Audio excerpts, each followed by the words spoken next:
My name is Tristan Hightower Skidmore, and I'm the Senior Executive Director of Revenue here at the Just One Project. The mission of the Just One Project is to increase access to food and supportive services to create a healthier, more connected community. In the past, we received EFSP funding both for our food programs and our housing programs. So for food, it's really helped us to increase our purchasing power to fill gaps in programs we already have by purchasing produce and proteins for our no-cost community market, but also our senior food distributions. For housing, it helps us to provide short-term rental assistance for folks that are in danger of becoming homeless. Late last year, we had a woman call us, and she had basically reached out to us as her last resort. She was a grandmother living with her adult son, grandchild, and young niece.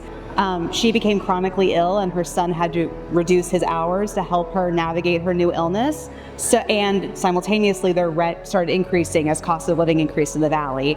EFSP money was able to step in and pay their rental arrears, as well as 1 month of assistance that gave them the time to apply for SSDI and also for the son to return to full-time work, so the whole household never had to experience being unhoused.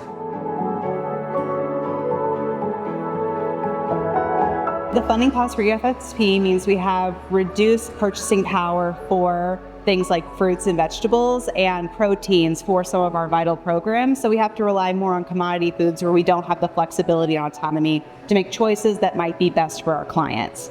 In terms of housing programs, we're really seeing a reduced capacity to provide that short-term assistance where EFSP was our primary funding source. And we just really have a reduced funding pool. So that affects the community, but also affects us because we want to be the person that can say yes and we want to be able to serve.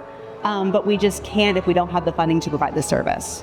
What we are worried about is the gaps that will be created in our community without this funding source, and the folks that will inevitably fall through those gaps and need more intensive services.